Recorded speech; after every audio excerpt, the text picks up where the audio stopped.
Inside Story Uganda, real source of political updates.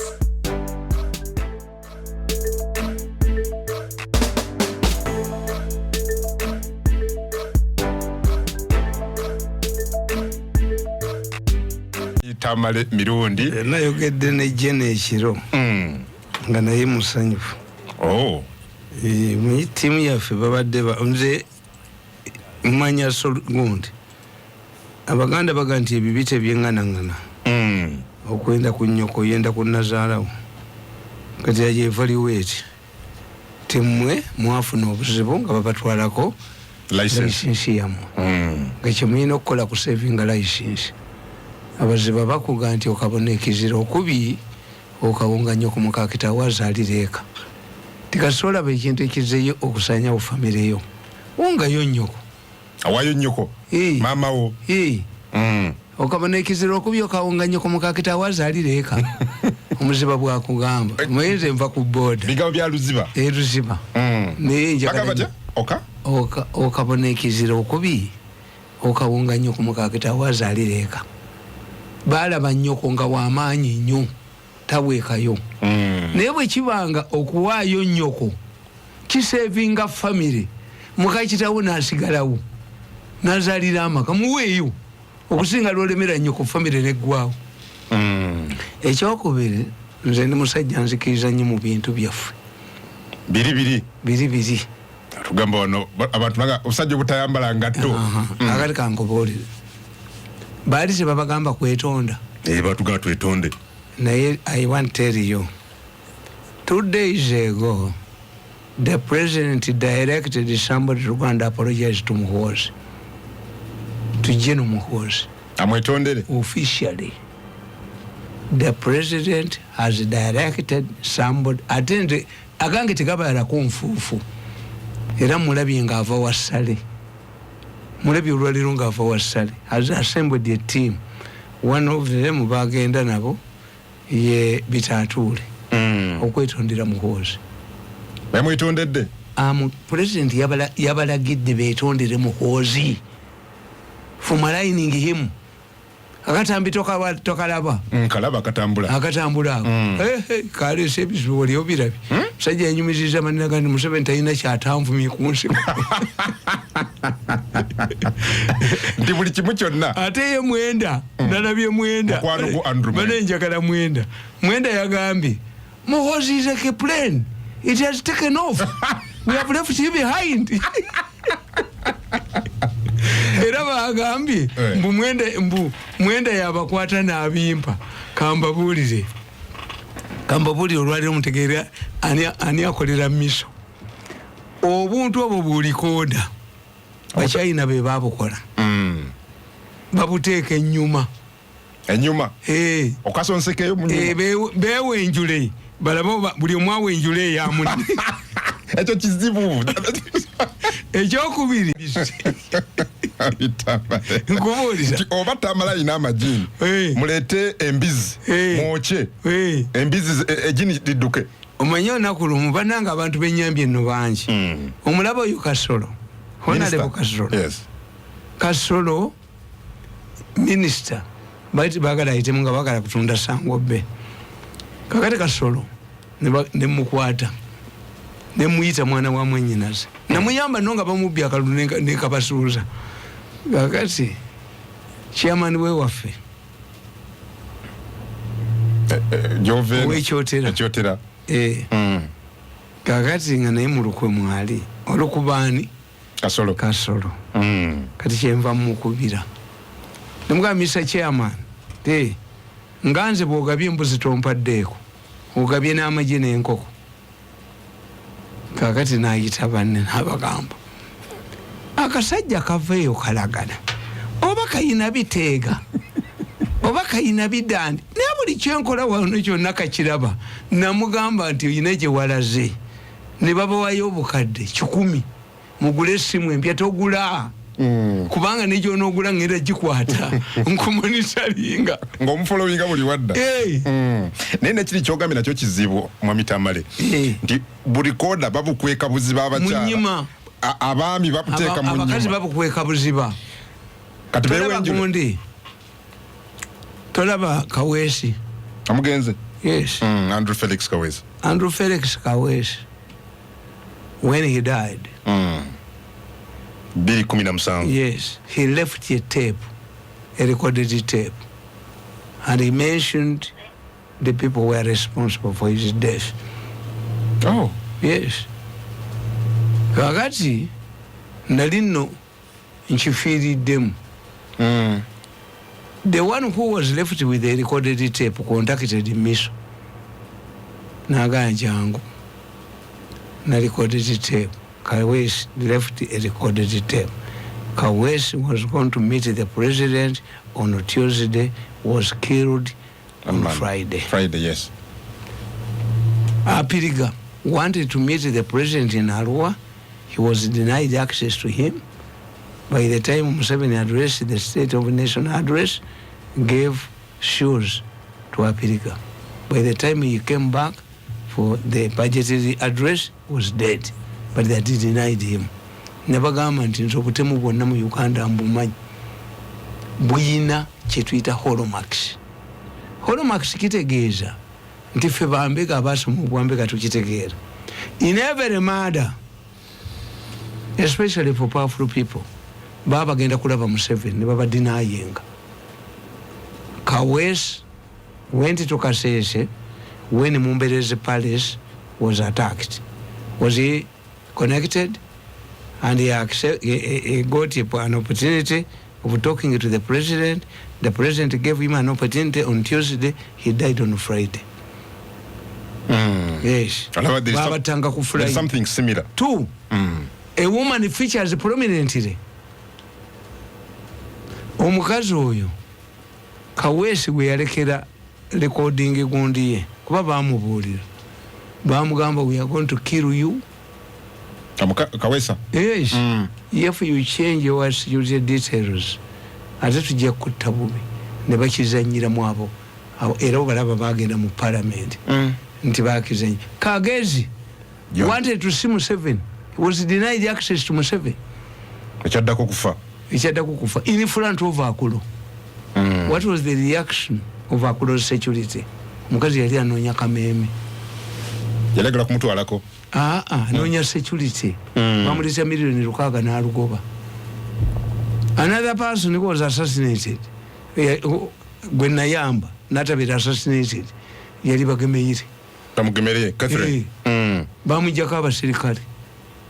Musajja n'agenda ewe n'amugamba I don't talk about dead people. Omusajja n'agenda n'amugamba bw'otampa milioni 3 buli mwezi you are dead. Bagemirira n'amugasiziina dig your own grave. Bamulabula dig your own grave. Yes. N'omuyamba nafuna nze nabwe nkola stringizi zange. What saved Bagemeire was to get Museveni n'amuwa security. Kuba baali bamumye security mu bulamuzi yavuddeyo bakuuma mulamuzi bakuumaani. Kakati Nakyobe I saved Nakyobe otya Miso era Miso bali bagenda muti yakufaamu ye wa ine wewe egindi ewakiso Miso Katumba amana namukubira esimu nampita gundi Konimani wamulabula naye namulabula Katumba. How do you get to know all this? Yampita Konimani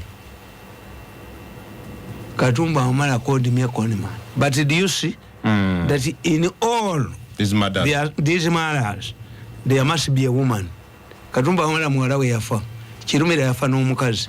Kawesi kikutegeeza ki omanyi kitegeeza ffe tukikoze tewabaawo omulala akola kyakikira eyiminga tukita holomark abasoma intelligence nti ffe tukikoze tewabaawo akikira eyiminga nti yakikoze.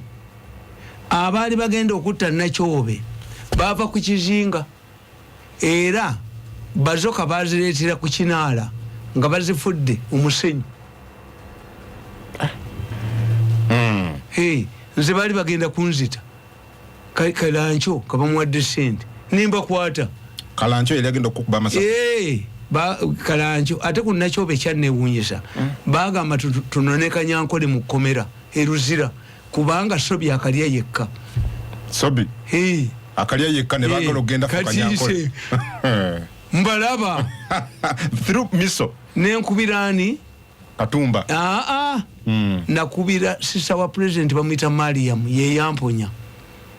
Ne Jeno omulala. Ate Jeno omu yali amaze okumbulira tosula wuwo.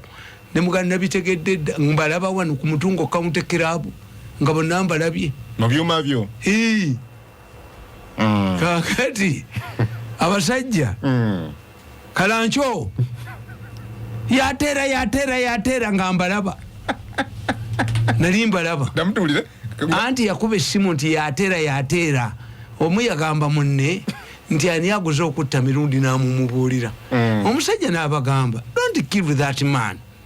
You will kill the flesh, but his ideas will flourish. Bakagala kuzisa Mirundi esatu nga kigaana. Kakati musajja n'abagamba tukoze evaluation baba wa milioni 10. Nakyo be bali bamutaddeko bilioni 3. Katumba omala bali ya milioni za $2 okumutta. Ani azina tasobola kuba muntu wa bulijjo. Who has this money? No ordinary person will have this money. Yes. Naye nga ADF nakitegeera ti ADF yeyina wingi etta naye bagigula buguzi. ADF era nababuuza nembaga ndi mutunulie incident yali ku CPS. How come that all of the vehicles are outside? How come that there was a meeting? Where were they planning to attack? Bano abakuba ku CPS. Ku CPS. Bali bakutaba ADF bonna nga batadde ku CPS. There was a meeting at that time. Motoka zali bweru. Parking. Bali balagawa. Naye muti muba na intelligence. Kati nze intelligence wano ngiina. Abasajja bakola evaluation. Ne babagamba we have evaluated. There are 5 patrols from Kajansi to Zana. Kumakage agewa Zana. 2. He is guarded by military police and the police. They will respond in time. 3. We don't have silencers. Mutuwe sente tugende. That's why for me ngena netuli ebintu bino. Kati mwana omuserikale as a minister for abasoma intelligence mulimu ebintu ebyo. Ebiri Bisatu byokka. 1. Labor Day. No minister abadde akolawa. Yamyuka Mongi nga minister wa labor. Yes, why? When you are organizing labor celebrations, they share the money. His excuse is that he does not have money. Omusajja yazirabye sente. Oyina sente onimba bulijjo. Mwami Tamale. Nkubuulira. Oganti omusirikale yase minister. Engeri gy'abadde bodyguard we abadde alaba buli kimu kyonna kigenda. So abadde akimanyi nti waliwo sente. Sente buli jamu gasiina ku luno yazirabye. You connect the Labor Day celebrations and the murder. Ebyo bitwasoma. How is it related? Nkugambye nti Labor Day celebrations bafunye sente ezoganizing omukolo. Nga tayina excuse yonna kumuga ntayina sente yazirabye. Yes. Kubanga allegations ziri nti omusajja nga tannaba kwetta baddaga nti sente njagala sente mukyalo wange ali lubuto milioni. That's one. Another important hallmark to an intelligent man like me as my intelligence is going to the saloon. Nti agenze mu saloon agamba babadde mufulume. Naye omanyi lwaki nti bafulume? Omukazi eyabadde amusaba sente abadde amwagala nnyo yabadde alina okubeera mu saloon. Bwe tusoma psychology batuboolera ti omusajja atta mukazi we natta n'abaana baaba abaagala nnyo. Contrary to what you believe. Omukazi yawonedde watono. Omukazi yafuddeko demand ya sente. Omukazi yawonye. Omukazi yawonedde watono abadde mu saloon teyamusanzemu abadde agenda naye. What was the purpose of going to the saloon? Why saloon? For intelligence, those are hallmarks. The saloon. Why doesn't he kill people? Yes. Why did these people run away the soldiers? It means this man or your minister about the fears of assassination. Kwe kumuletera omuntu omupya omukambwe. Munonje java. je bamujje kubanga watuge nti amaze omwezi gumu bamujjewa minisita abadde alina ebikolobero bye nabamuleetera litaafu ate agenda na bulamu bwe. He was with him for just a month. Anti nkubuulira, why did this man go to the saloon? For investigators tukimanya was looking for a woman. Yadda noonya mukyalo agende naye bw'ayagala ennyo. Yavuddeko ssente. Again there is that hallmark of a woman. Nga bw'otugambye madda zonna zirimu omukyala. Myayi no twabisoma sebo twasoma mwata buku batulabira wano nze Museveni yokka ye yanjoga yatategeera amagezi gange. Gwakolera emyaka 10. Yes, teyantegeera nti ndi mugezi. Teyantegeera nti ndi mugezi but I'm a highly intelligent man. Kubanze bantwala ndi mwana muto muyizire mu Romania nsome bintu ebyo. I was smuggled from Uganda ni musajja mugezi mu intelligence. Ate bano siri bakolera ndikolera mu yamuhozi. Kakati nkubuulira ne gamba onzibudde amaaso mwa Tamale. Lwaki saaluuni? Kakati ndabye ayogerera amaje. What is he saying is rubbish. Ali wakulaije? Ono omulala. De wakiki? Akiki. This man is not talking about a salary. Don't talk about a salary. We are paid in time. We are paid. No. Abasajja abo nze badereva abo bamanyi batanyo ba bosses baabo. Why? Bwe baba bagenda oba up country badereva babawa emitwalo 7 n'ekitundu per night. Omusajja ono agenda nasayiningayo akamiro mukama wagenda na no 7 ogukino gwa bazijjayo bagenda ne bazijjayo nazeddiza aba nazimuwa. Many accidents ayume toko byava kukulya sente ayume bamubatula kulya sente ne toko bamulya kulya neri tumwene yawonera watono eri tumwene afende kafeera ewenga bapamayo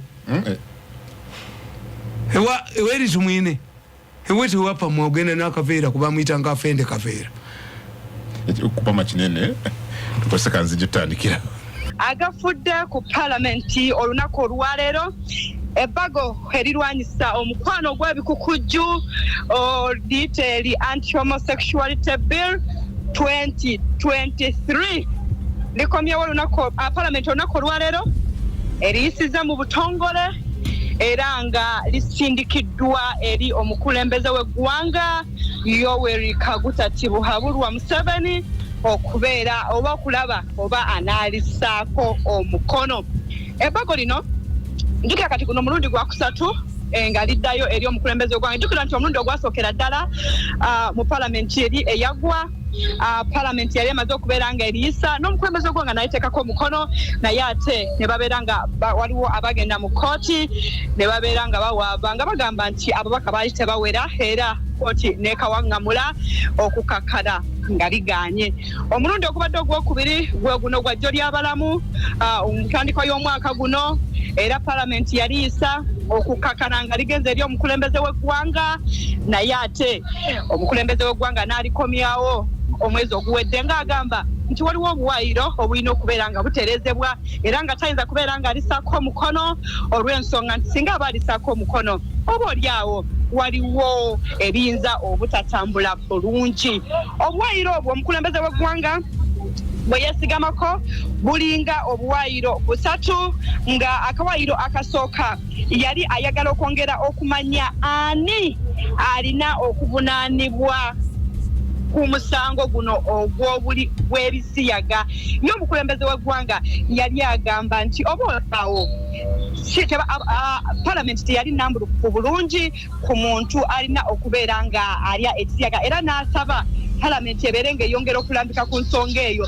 Olunaku olwaleero kwa lipooti ereeteddwa akawayiro kano kennyini palamenti ekakasizza oba erambuludde nti omuli w'ekisiyaga yoyo akwatiddwa nga yeetaba mu buli bw'ekisiyaga oba obuli okwenyigira mu mukwano guno ogw'ebikukujju.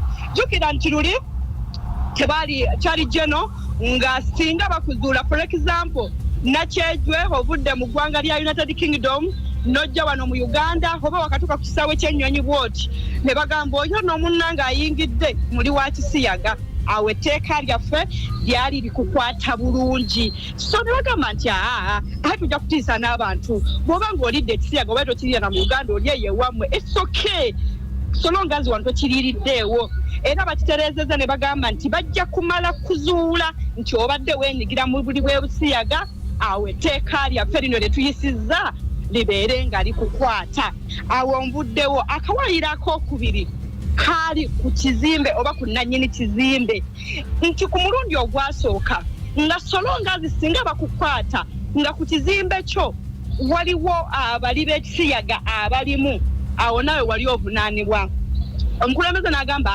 nawe mukitereezeemu kubanga mulimu abantu abatamanyi nti wano nsuza abali b'Ekisiyaga kaakati ku ddeeka lino eriisiddwa olunaku olwaleero bakubbago lino nti gwe bw'onoozuulwa nti obadde olina information oba ng'omanyi bulungi nti abantu b'osuza bali ba Kisiyaga awo etteeka ligenda kuvunaana wabula singa banaakizuula nti bambi obadde tomanyi awo etteeka oba oli buuse era tovunaanibwa ensonga ey'okusatu oba kwayira akaddako ak'okusatu keeko ku muntu nti singa bakizuula nti olina information nti for example mumbejja omumanyi bulungi nti ali Ekisiyaga n'otabuulira muntu oba n'otategeezaako poliisi ng'olina information nti oba oli Asiyaga ono n'otabaako kyoyogera ekyo nakyo kibadde jjeno kaakati ku bbago lino eriisiddwa bagambye ku nsonga ez'enjawulo nti babadde specific nti okuggyako ku nsonga y'omwana omuto ku mukadde ku muntu aliko obulemu oba ku mulalu era Parliament ku mulundi guno essizza wamu tekibaddeeko nti nze ndi wa opposition nze ndi wa NRM era bakkaanyizza okukakkana ng'ebbago lino liyisiddwa era ne lisindikibwa eri omukulembeze w'eggwanga okujjako kutangaazaamu entandiko teyabadde nnyangu olw'ensonga nti Speaker wa Parliament Anthony Tamale bwe yabadde agulawo Parliament olunaku olwaleero yajjamidde nnyo olw'ebigambo by'omumyuka wa ssaabawolereza wa gavumenti Jackson Kafuzi ng'agamba nti ebyokugamba nti Speaker oba Parliament yamukaka okubeera nga akkiriza okukwataganya oba okukkiriziganya ne Parliament okuyisa ebbago ly'Ekisiyaga agamba nti ye talina muntu yenna gwe yakaka so mutadde ku nninga n'agamba nti nze sikukakangako nakukakako biki n'agamba okujjako n'akyogerako ne ku bbaluwa gye yawandiikira eri omukulembeze w'eggwanga ng'amuwabula ku nsonga eno ng'ate yalimu mu Parliament agamba nti kubanga kulya mu Parliament lukwe gye biggweredde obadde wetatambudde birungi ekintu ekijja ne Speaker mu mbeera n'asooka mugamba nti toddanga wano mu Parliament kutuwabula singa wabaawo bills ze tuba tugenda okuyisa era n'agamba kiri owakiwanduka ng'ono ye ssaabawolereza wa gavumenti nti kikukakatako olina okubeerangawo totusindikiranga mu myukawo naye ekirungi Parliament bwewumuddemu ate bwekomyewo oluvannyuma bamaze ne batuulamu ne boogeraganya ndooza n'ayongera omunnyonnyola lwaki kino kyaliwo era yakikola atya okukakana nga bakomyewo bulungi era n'amugamba nti akola bibyo anga yaffe siyo olina obikola naffe Parliament tubeere nga tukola emirimu gyaffe era n'amusonyiwa era n'amugamba nti ajja kubeera nga akomawo ayongere okumulungamya solongazi taweebudde kitiibwa kya Parliament ababaka ba Parliament ab'enjawulo boogedde ku bbago lino era ne basiima ne bawera ne basaba n'omukulembeze w'eggwanga okubeera ng'ayanguwa okulissaako omukono ababaka era tumalirize mwanyinazi yes gatumbawumba mu bufunza ababaka basabye omukulembeze w'eggwanga okubeera ng'ateekako ebbago era nga kubaddeko omubaka wa Ntenjeru South Honorable Nsanja Patrick omubaka wa Buliisa Alani ne bagamba nti Uganda esobola okwebeezaawo nga tefunye buyambi singa obuli bw'enguzi buggwaawo wamu n'okubeera nga buli kimu kitambulira ddala bulungi gesobodde okutuusaako olunaku olwaleero agafudde ku Parliament